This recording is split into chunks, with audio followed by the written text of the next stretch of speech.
right, Shalom. The Israelites coming out again, prophesied downfall of America, and to wake so-called blacks, natives, and so-called Latinos up to your true nationality.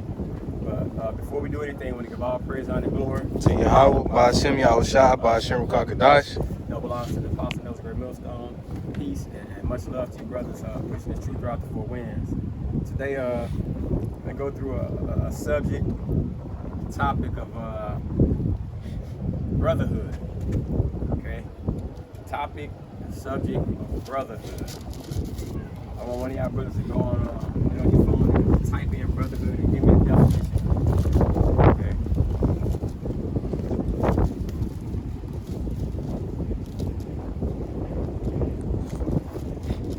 One of you brothers grab Matthew 22:36.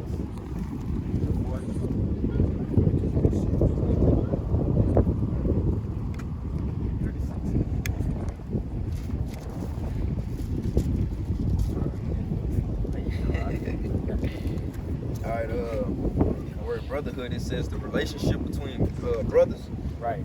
And they have some synonyms like it says fellowship, kinship, companionship. Yeah, that's it. Okay, so when we look at the word, when we look at the word brother, okay, and hood, so we know what brothers are. Okay, so when we see hood at the end of it, a hood could be like a neighborhood. Okay, a neighborhood is what? A community. So you have a common unity with this brother that you're calling not just one or maybe a lot. Okay, so that's what a brotherhood is. You're basically together. All right. Get that, Matthew. It's Psalms 133:1. It says, "Behold, how good, how pleasant it is for brethren to dwell in unity." Right. So it's a beautiful thing for you to dwell amongst your brothers, man, because they can lift you up in the times to where it's needed the most. And first and foremost, within this truth, man. Because at the end of the day, this is what the whole duty is. Right. And that's perfect precept by it because it said dwell together in unity. And like if you're in a neighborhood, they'll set up something called a neighborhood watch. So in that neighborhood watch, one person is watching out for everybody in that neighborhood. That's unity, okay? That's togetherness, and that's what the brotherhood is about, okay? This Matthew 22:36. It say, Master. It's Matthew 22:36. Master, which is the great commandment in the law? It's a question. It say, Yahweh shall say unto him, Thou shalt love the Lord thy power with all thy heart and with all thy soul and with all thy mind. Right. It say, and this is the first of the great commandment, Right. verse 39. Okay. And the second is like unto it. Thou shalt love thy neighbor like thyself. It say, on these two commandments hang all the law and the prophets. All the laws and the prophets were to be hanged or hung on these two commandments. Okay? Sure. Because of all of the laws and the commandments, this shows you how important the brotherhood is to Yahweh Ba'ashem Yahushua. Because it could have been thou shalt not murder, thou shalt not lie, thou shalt not commit adultery, you know what I'm saying? Thou shalt not suffer a witch to live. You know what I'm saying? All these things are very, very wicked, bro. But the Lord said, love thy neighbor or thy brother as thyself. That's the perfect definition of brotherhood and unity, okay? Because the times that's coming, you're going to understand that the brotherhood is all you have, bro. Everybody on this planet is not dwelling in unity with what you say and your actions. And look at you like you got a third eye, okay? Really, you do. You know what I'm saying? So that's the perfect scripture for it. It's explaining to you, all right? Yeah, I read First Corinthians. This is 1 Thessalonians 4:9. It says, touching. Oh, let me see. All right, yeah. This is 1 Thessalonians 4:9. As touching brotherly love, ye need not that I write it to you, for yourselves are taught of the Most High to love one another. All right, that was passed down. That what you love one another. You yourself know. It's a natural thing, bro. You know there's certain things you're not supposed to be doing to your brother. You know what I'm saying? You know that, bro. The spirit within you will tell you, like, bro, you're going off by doing it. You know what I'm saying? But that's why it said, love thy neighbor as thyself. Okay? So if you love your neighbor as yourself, you wouldn't want that brother creeping around your house with your wife and your kids there when you go to work. If you wouldn't do the shit, you know what I'm saying? I mean, if you would have wanted to be done to you, why would you do it to someone else? But these are common things. That's common knowledge. And that's what unity is. That's what the brotherhood is. You know what I'm saying? In that neighborhood, we get down a certain way to where everybody knows we don't rock like that. You know what I'm saying? So somebody can't come into the brotherhood with some new doctrine and tell you something because it's already established. All right? Hey, that goes to show you also too. Like to make a point that when you gotta first, you gotta love yourself, man. Right. In order to love the brother that's next to you. Right. All right, you treat yourself and do shit. You know what I'm saying? That to where you have basically no morals about yourself. You gonna push that off to your brothers. Right. This First Peter 5:9. It says, "Whom resist steadfast in the faith, knowing that the same affliction are accomplished in your brethren that are in the world." You know, Right. so what? The same things that you go through, what it says that they're accomplished within your brother, meaning where you're going through the same trials and tribulations, right? It say that you reach a point in time to where you have something new that you're going through, and you basically don't know the true route. You have your brother next to you to give you the ins and outs on this situation. It says, "But the power of all grace, who had called us into His eternal glory by Hamashiach Yahushua, after that ye have suffered a while, make you perfect, establish, strengthen, and settle you." You know, so that's why your brothers are placed around you, no matter what. Establish you, keep you rooted in the faith. And that's what the scripture, if I remember the scripture say that, but it say two is better than one. It say if one fall, he have his fellow with to lift him up.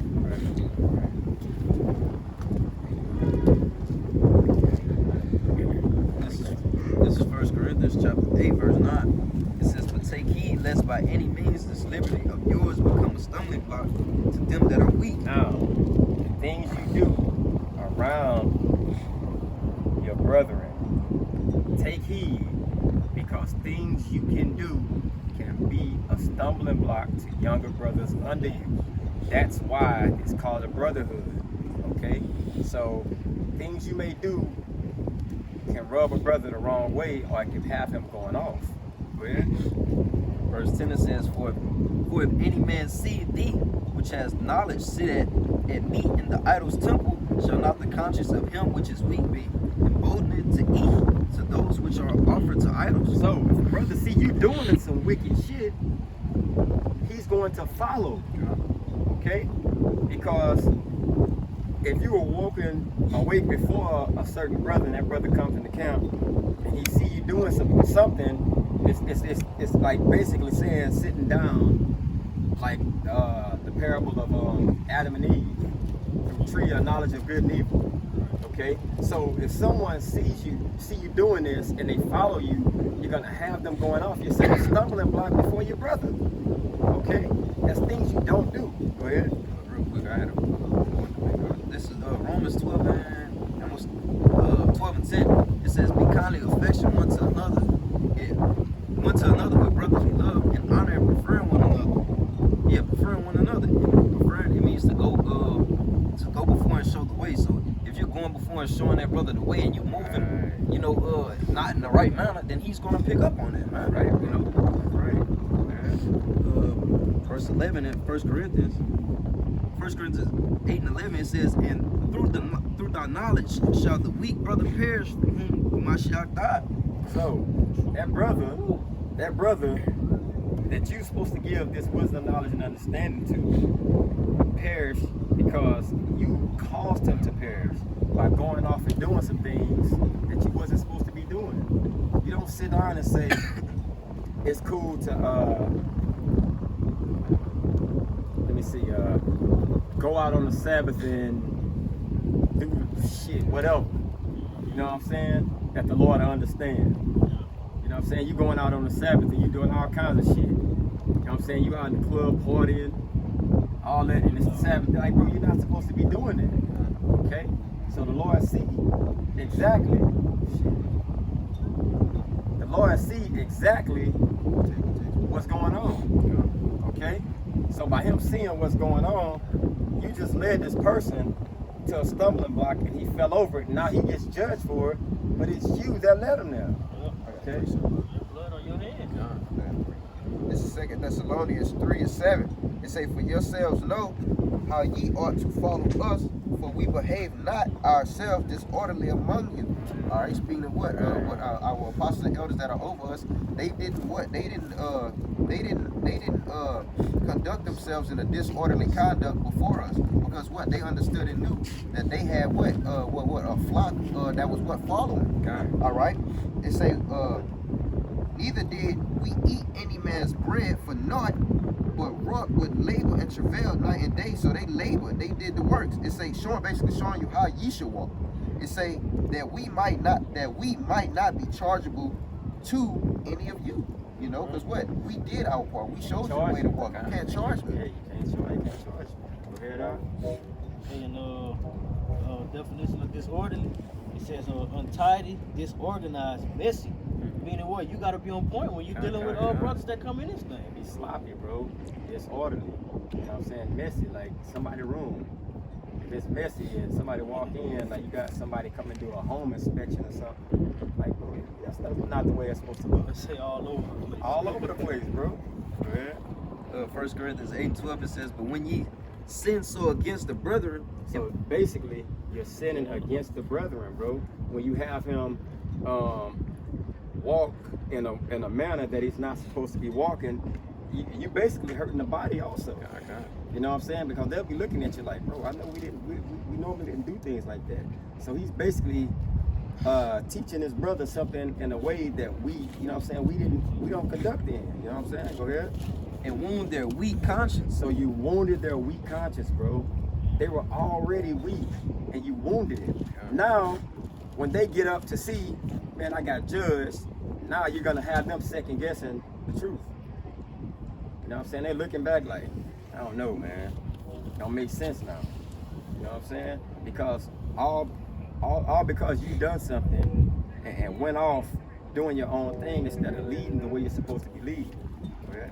It says, ye sin against Hamashiach.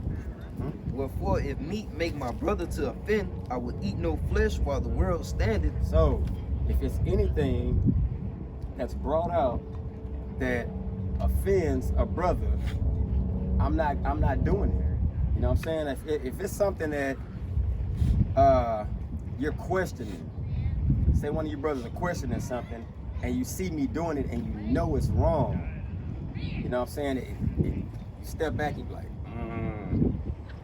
I heard somebody say that wasn't right. You know what I'm saying? You're sinning against that brother and the Most High, bro, because you're leading them on a path that's going to basically cause their destruction. Okay? They're like blood required at your hand. They say, I will not eat flesh while the world stands. It's like, bro, it's no way I'm doing that. You know what I'm saying? Because I know that offends a brother. And we know what happens when a brother's offended. Go ahead. It says, lest I make my brother to offend. So he's going to offend someone after watching you do it. I don't know if it. And that's like life, you know what I'm saying? Like growing up, you know, if you seen all your life, you grew up and you seen certain things, you begin to pick up on these habits and begin to walk in this way, you know? So when someone comes up under you, you know, you're teaching them the same thing, you know? And that's why we kept going into captivity and slavery as a nation of people, bro. Because when we grew, we understood that the first voice you hear, your mom and dad. So everything by you knowing them, they teach you, you're gonna automatically assume it's right. Mom and dad taught me this. this is why it's hard to reach certain people, bro, because they see so much value in grandma. Yeah. You know what I'm saying? My granddad, mom, dad, you know what I'm saying? So they see value in them. By them seeing that value, who are you to come tell me that this person I've been knowing my whole life is wrong? You know what I'm saying? Even with proof. Let me get Matthew, I got proof in front of me. It's Matthew 18:6. That's good. It says, "But whoso shall offend one of these little ones which believe in me, it were better of him that a millstone were hanged about his neck, that he were drawn in the depth of the sea." You know, you don't have to actually offend someone by doing harm unto them. You know, you can offend a brother like we just brought out, man, by leading them astray. You know? Yeah, because if I can add, it's a scripture in Proverbs that say that what? Just for paraphrase, say what? A brother offended is like a strong gate, like a strong gate that's hard to be moved. You know what I'm saying? I got it. I appreciate it. This is Hebrews 6 and let me see. In verse, I'm gonna start at verse 10. For the Most High is not unrighteous to forget your work and labor of love. All right, so what? Love, and you showing forth your love is also to what? Labor, you know, and your laboring is basically what? Guidance and showing the way you're moving. Right way. The right way. Right way. It say that accompanies salvation, so you're moving right. It say, though we thus speak, for the Most High, Salaki, I read the wrong verse, Salaki. It say, for the Most High is not unrighteous to forget your work and labor of love, which ye have shewed toward his name, all right, and that ye have ministered to his saints. So you passed it down, all right, and do minister. So like the first part, it says his name. Yeah. That's all truth. All truth, huh? You know what I'm saying? When you speaking of the Lord, bro, in its proper context, it's all truth. You know what I'm saying? You're not gonna be 95% in. Okay, when you speak, bro, you gotta speak as the oracles, how it was originally given to you. That's why I say, what? Teach what you were taught. Yeah, teach what you was taught. All right. It say which ye have shewed toward his name, and that ye have ministered to his saints, and do minister. All right, verse 11, it say, and we desire that every one of you do shew the same diligence to full assurance of hope until the end. So until the end, you shew for what was passed down to you. Don't change it up. Don't take another way with it. You know, preach what you was taught and continue in the righteous way which was passed down. All right. It say that ye be not slothful. Be not slothful, because what? If you're being slothful, that's offending the brother. So what? It's showing him that what? Okay, it's cool to be lackadaisical. It's cool to do this. So what? That spirit that you have on you, it rubs off on this brother. All right. It say that ye be not slothful, but followers of them. It's like read that slothful part again. That ye be not slothful. Why? But you be not slothful.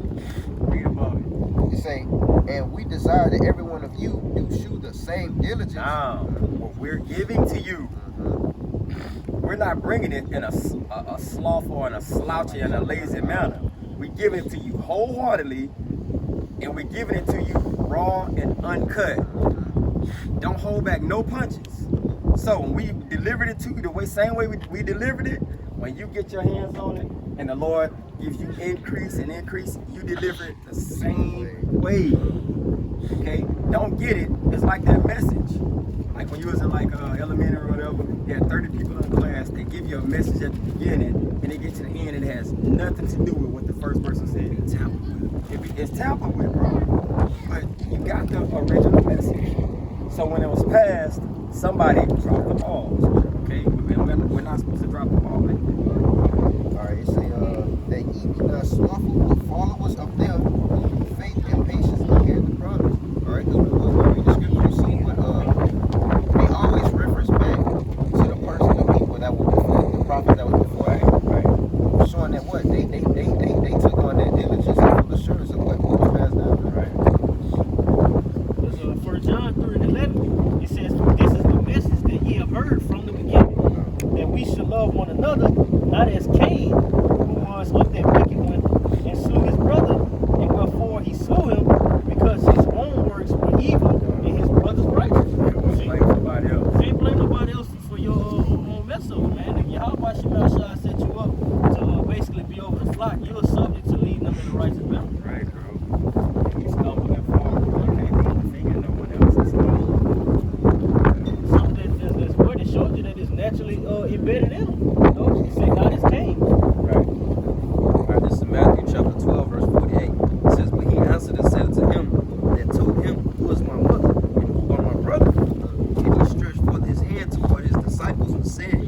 behold my mother and my brother. So basically, it's telling you this is a spiritual thing, bro. Okay, his mother gave physical birth. His brother was given by spiritual birth. Okay, but he's telling you, who the hell is my mother and my brother? And he pointed to the disciples and said, that's my mother and brother. Go ahead. It says, verse 50, it says, for whosoever shall do the will of my Father which is in heaven, the same as my brother and sister and mother. So it's telling you right there, bro. This is a spiritual thing. It's the physical part of it is taken out. So it has to be spiritual. You may have a brother in the world, that nigga could be wicked as fuck. That nigga's super wicked. You know what I'm saying? But you have a brother that you met in this truth. And he's like, man, that's my brother right there, bro. Because it has a spiritual meaning behind it, bro.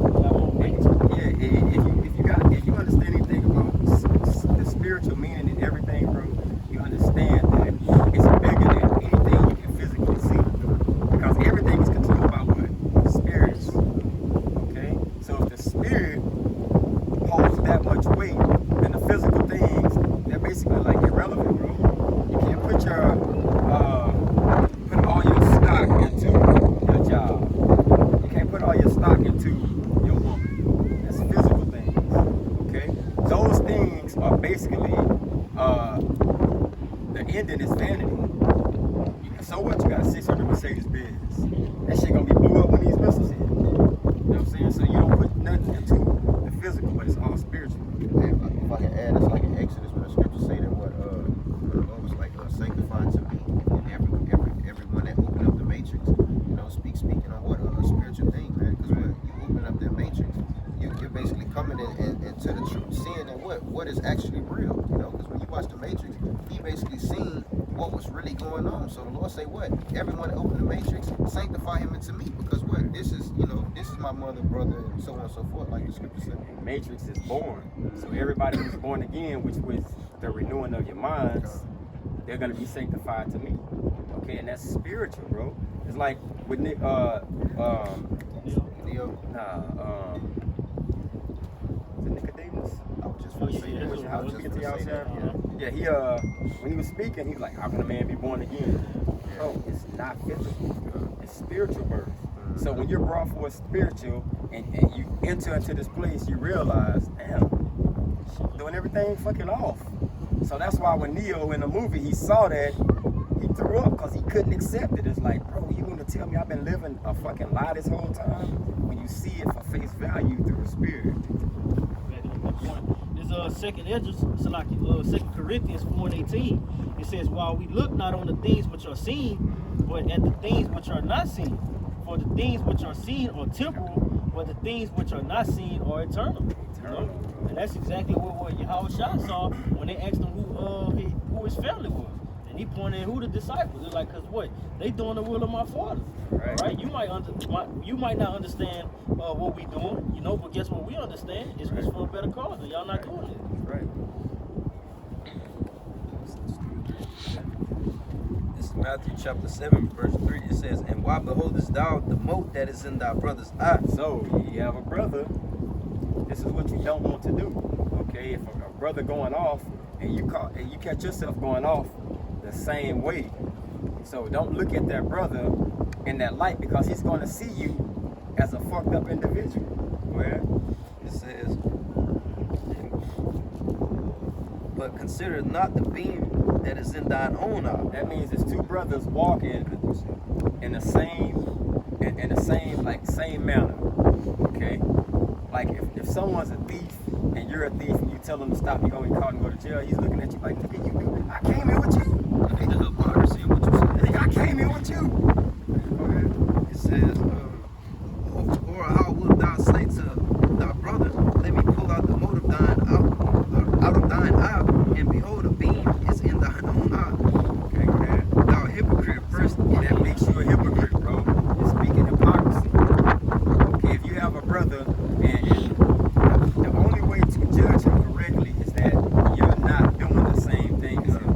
You can give him instructions because he's not, you're not doing the same thing. Otherwise, that makes you a hypocrite. And this is the saying about how people say,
not gonna just be talking to anybody. You know what I'm saying? You ain't gonna go to the dope house, to the trap house, and tell people about this. You know what I'm saying? So let's get understanding that we're actually speaking to someone we call our brother, right?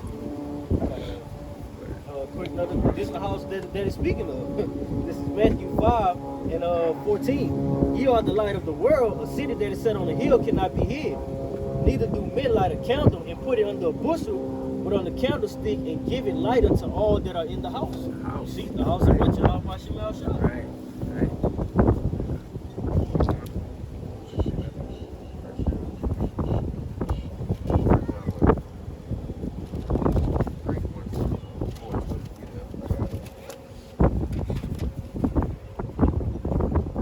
This is 1 John 4:20. If a man say, I love the Most High, and hated his brother, Nah, hated this brother. Who is your brothers? Did he not just say the men that's doing the will of my Father, these are my brothers? So you're gonna have disagreements, arguments with brothers, but you don't let it get to the point to where you hate your brother. Okay? Go ahead. it say hated his brother is a liar. So you're a liar, bro. Go ahead.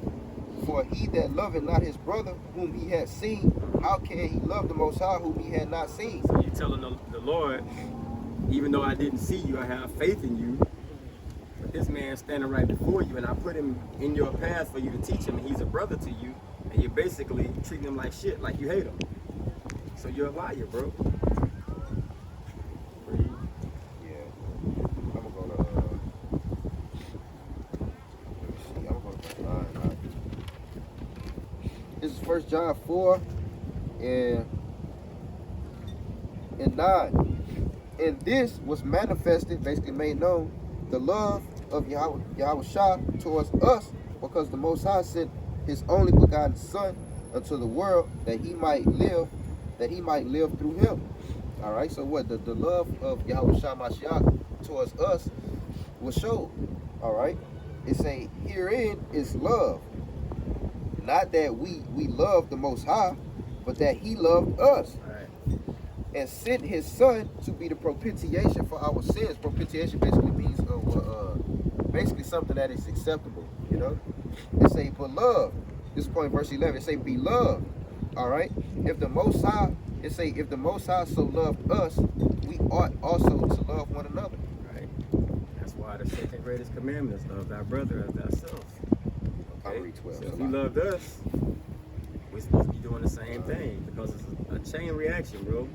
Lord loved certain men, and just like when you went back, it said the same way we give it wholeheartedly, it's the same way you be with a brother. Okay, if you love that, if you, when it was given to you directly from the Most High, from Yahweh Shai, give it to a man, he passed it down, and it makes its way to you, and you get it a certain way. It came from the Lord that way, bro. So that's how you pass it down. Right? This verse 12, it say, no man has seen the Most High at any time. If we love one another, the Most High dwell in us, and his love is perfected in us. Right. So you're seeing him. People see the Lord through your actions. The way you are. A brother should see that in you through your actions. Okay? Because his spirit is on his men. Okay? So when you come and bring something to a brother, the brother needs to see spiritual things in that, bro. You know what I'm saying? And this way you have a hang up with people that's in the world by thinking somebody is a man of the Lord, because they may say something and it sounds good and it always leads to your pocketbook. You know what I'm saying? And you know it's like, bro, come on, man, that's really not, you know what I'm saying? All right, this is 1 John 3, the same book, 1 John 3 and verse, I'm gonna read verse 15. All right, basically backing up what the brother just said, it say, whosoever hated his brother is a murderer. All right, but the opposite of love is hate. You see, the one that hated his brother is what? A murderer. He know that no murderer hath eternal life abiding in him, man. And you're becoming a murderer by not what? Simply showing love to your brother, man. You see what the brother just said, that what? It always ends up with something about your pocketbook, man. That's not love, man. The scriptures say, freely you receive, freely you give. Your own belly. This Matthew 18 and 15. It says, moreover, if thy brother shall trespass against thee, go and tell him his fault between thee and him alone. If he shall hear thee, thou hast gained thy brother. See, so what? You basically put all that under the rug, man. The scripture tell you what, forgive your brother 7 times 7. You know? All right, this is Proverbs chapter 17, verse 17. It says, a friend loveth at all times, and a brother is born for adversity. So that's self-explanatory, bro. Somebody calling themselves your friend and your brother, that person is made. You know what I'm saying? It's a friend love it at all times, bro. You going through something, or you fuck up, that brother gonna tell you what's right. You know what I'm saying? At all times. So if you going off on something, that brother gonna get on your ass, and that's showing love. You know what I'm saying? They said a brother was born for adversity. So if you're born for adversity, that means no matter what that brother going through, we bearing each other burden. We going through this together. Okay? Adversity, just to touch upon that word, it says distress, trouble, anguish, right? Tribulation, affliction. Right? So if you're going through that brother gonna be there.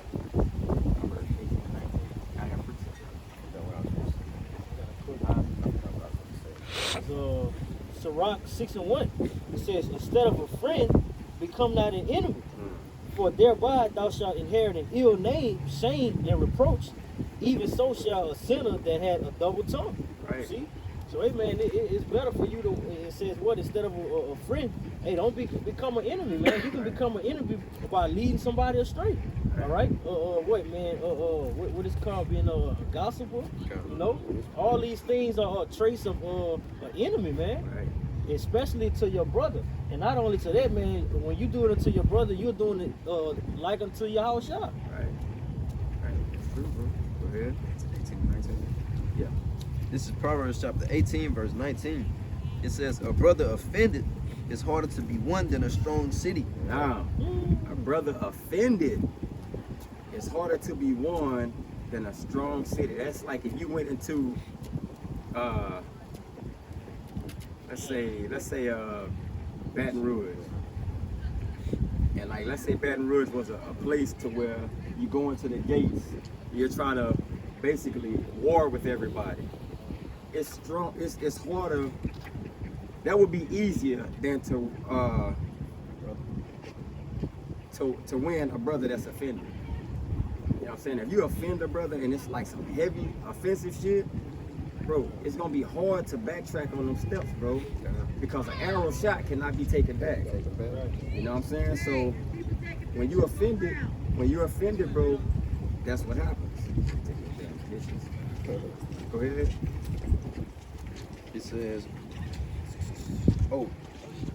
and their contentions are like the bars of a castle. Their contentions. What's contentions? Them fighting you are like bars of a castle, bro. Them coming back with saying, well, you shouldn't have done that, yada yada. Bro, it's like bars of a castle. Like if you try to go into a castle and it's locked, the big step you're not getting in, bro. That person, by him being offended, that brother basically being offended, he's basically thrown up a 50-foot wall, and that bitch like 9 foot thick. And you're not gonna penetrate it, bro. You've already offended this person, bro. And it's telling you, like, bro, it's no way you're gonna win him back, bro. That's like if a brother tell you. That's like if a brother tell you what something that is between you and him. You know, something confidential, and you go back and be a whisperer, and you blurt out, you know what I'm saying, what this brother that told you. You be a gospel man. That brother, you ought to never be trusted again, man. Right. You're saying Sirach, say never trust him again. You get 1 Corinthians 5. Go ahead. This Sirach, Ecclesiasticus 6:8. It says, for some man is a friend for his own occasion, and will not abide in the day of thy trouble. Right. And there is a friend who being turned to enmity and strife will discover thy reproach. Again, some friend is a companion at the table and will not continue in the day of thy affliction. So that means you're a friend at the table. That means it's it's a thing called fair weather friends. That means when the weather is fair, they there with you. But when it start raining, they out of there. Like the table example I just gave. When you're at the table, you're eating. Filling up your belly. Yeah, It's you're good. feeling good. You know what I'm saying? But any other time besides that, bro, they out of there. I got one. Hold on, I got some more of this.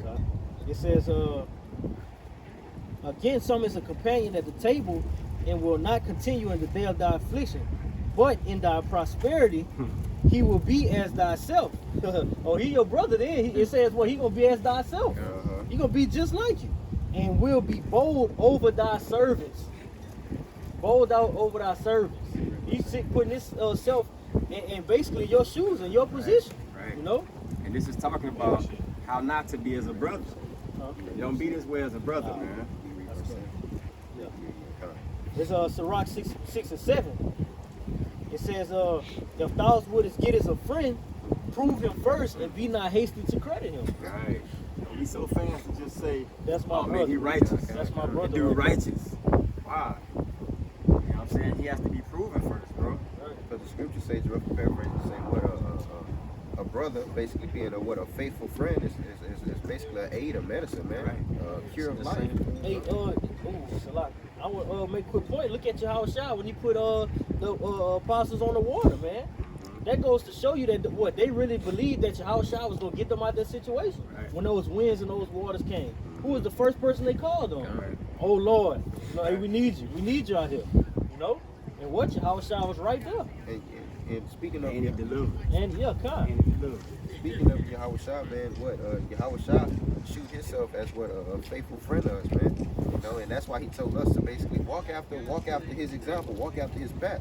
The Lord wouldn't tell you love thy brethren and shoot these things to your brethren if he didn't do the same, man. There's a thing called love, blood, and charity, man. That's what Yahushua did it to us, and we ought to do the same thing for the brotherhood, bro. Living example, bro. Living example. Well, man, ultimately we're doing it to the Lord. Ain't the Lord's spirit is on all the brothers, right? Yeah, it was something brother said. This is John 13. I'm gonna go to get straight to the point. Verse 4. It says, "He rising from supper and laid aside his garments and took a towel and girded himself. After that, he poured water into a basin and began to wash the disciples' feet and to wipe them with the towel wherewith he was girded, man." All right, so like the brother was just saying, Yahushua, he was showing that charity, man. You know, giving you an example on how to move and how to show love and affection towards your brother, man. You know.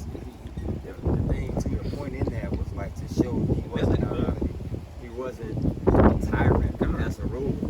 You know what I'm saying? He basically like, I'm not too good to show myself at a weak stage. I don't want y'all to think and leave here and thinking that I'm just this high and mighty power that you see these miracles and all these things, and I don't have a humbleness to myself to where I would do things and put myself on y'all's level. Yeah, right. You know what I'm saying?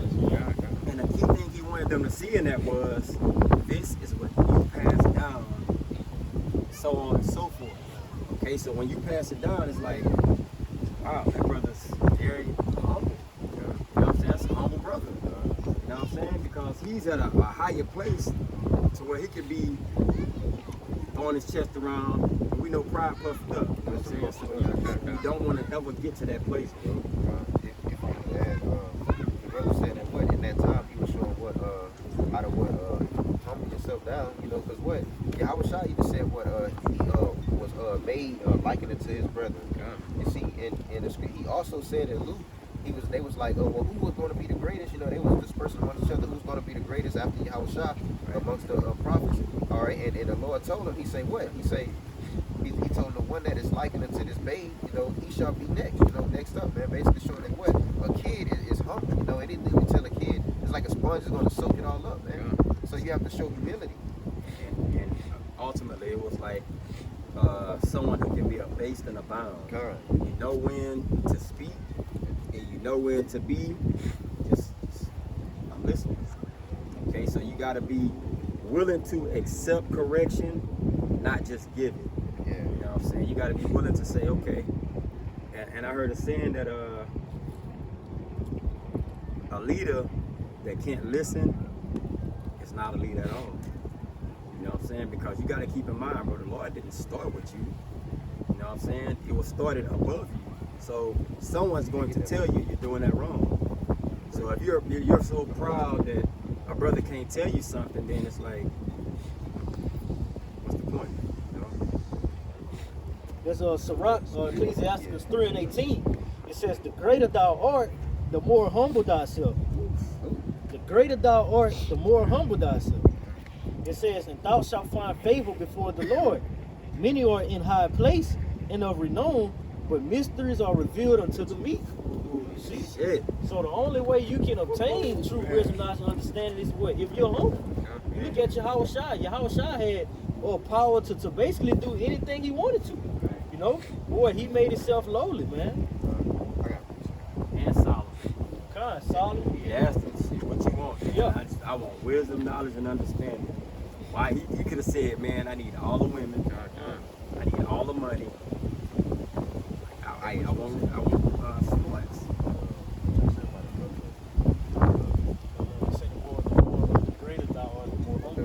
Because the scriptures say what like, cause you're never too over the top to be, you know, told something. You know, if you're going off on something, you know, and the brother Don't be a knows, know-it-all. you know, don't be a know-it-all. You know, because the scripture say what? It say let him take heed that thinketh he stand, lest he fall. Out of precept though. This is Colossians 3 in verse 12. Put on therefore as the elect of the Most High. It say holy, basically set apart, and beloved, bowels, and it's about to name everything that you must have, all right, to basically obtain and strive in this truth, man.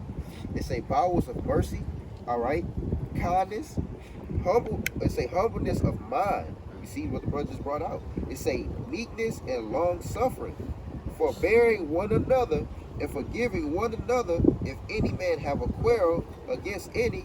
You get the word? And that word, it means to have a complaint against anyone or a fault, a problem. How's that So, mean? he just said, I think there was a precept you brought out. Yeah, If yeah. you got a problem with your brother, Yeah, go before. Put under the rug. It say a quarrel against any, even as Samashiach forgave you, so also do ye. All right. And if I can add, it's a precept. There's a precept that we had read. I don't really remember what it said, but I'm rough paraphrasing. It say that what if you basically offend a brother, you won't even be able to ask for forgiveness or repent until you patch that up with that brother.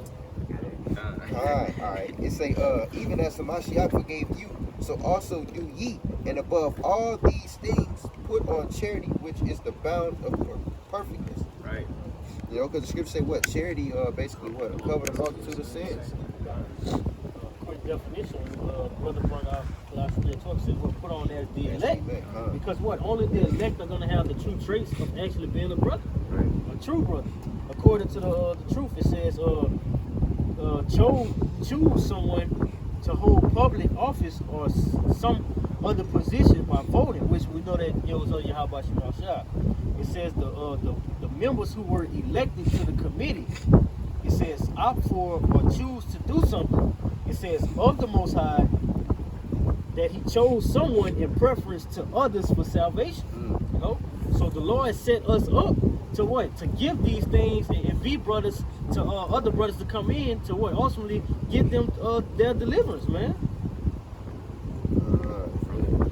From the yeah, kind of. Because when you read in Luke 1, it say that what all these things were declared and basically passed down, man, from the very first, which was Yahweh Shai, man.